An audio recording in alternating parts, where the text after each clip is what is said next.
Ratusan jamaah baik muslim maupun muslimah Sabtu pekan kemarin memadati Masjid Agung Nujumul Ittihad yang terletak di Jalan Persatuan Raya Kota Sinjai. Kedatangan sejumlah jemaah ini dalam rangka mengikuti kegiatan Sinjai Berhijrah yang digagas komunitas Hijrah Sinjai bekerjasama pemerintah daerah dan sejumlah komunitas Islam lainnya.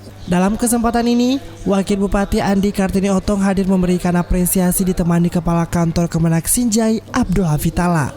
Wabub mengatakan, kegiatan ini sangat sejalan dengan visi misi Pemkab yang menginginkan terwujudnya masyarakat Sinjai yang mandiri, berkeadilan dan religius. Yakni terwujudnya masyarakat Sinjai yang mandiri, berkeadilan dan religius melalui peningkatan kualitas sumber daya manusia yang unggul dan berdaya saing. Bapak Ibu jemaah yang dirahmati oleh Allah Subhanahu wa taala. Jika sebuah hijrah niat hanya karena manusia, maka tidak akan bertahan lama.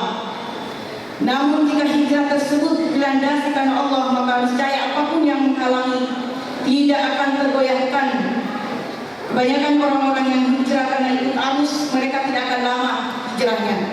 Di samping apresiasi itu, Wabub juga berharap kegiatan positif seperti ini dapat terus digalakan setiap tahunnya.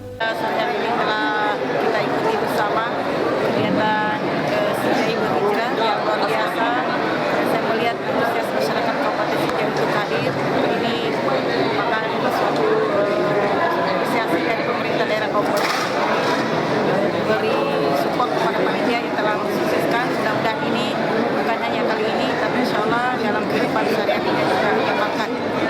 Harapannya ke depan untuk harapan ke depan ini kegiatan tidak hanya kali ini, tapi insya Allah mudah-mudahan kelanjutan Sinjai insya Allah hijrah dan insya Allah akan lebih baik lagi.